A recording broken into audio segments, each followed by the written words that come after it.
Mən Yasin Füzuli, bu rəvayətimi Şabran rayonu Uzunboyat kəndində olan şəhidimiz Ağababa Abbasov Səfəroğluna həsr edirəm.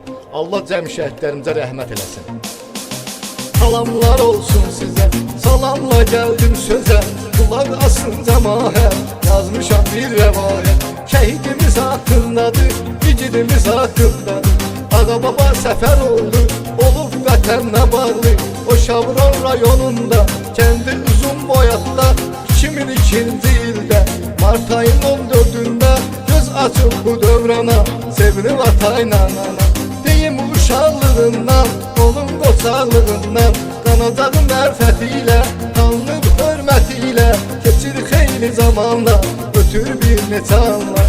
Məktəbi vurur başa, çatır 18 yaşa, gedir hərbi xidmətə, xidmət edir dövlətə.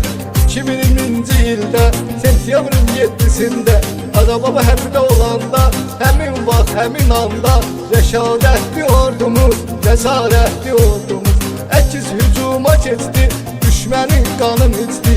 Ağababa da qabarda, döyüşürdü Qarabağda, ölümdən qorxmuyurdu, döyüşdən doymuyurdu.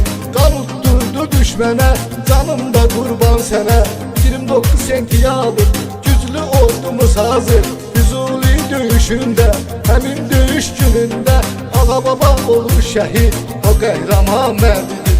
Şəhid xəbəri gəldi, qəmi kədəri gəldi, doğma elinə obasına, kəndinə yurt yuvasına. Bunu eşidib bilən ana, ürək alışıb yana yana, oğul deyib ağlayırdı, ürəyini dağlayırdı.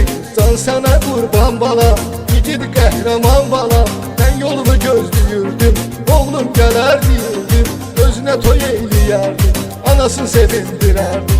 Gəlişin ürəyə dağ oldu, üçrəyli bayraq oldu, sənin bəyi libasın, o düşmənin bəlası, versin böyük yaradan, ananı ayırır baladan. Deyə ağlayırdı, balasını uzaqlayırdı. Ata yazıq neynəsin, dərdi kimə söyləsin, arxada yağı getdi, yanan çırağı getdi.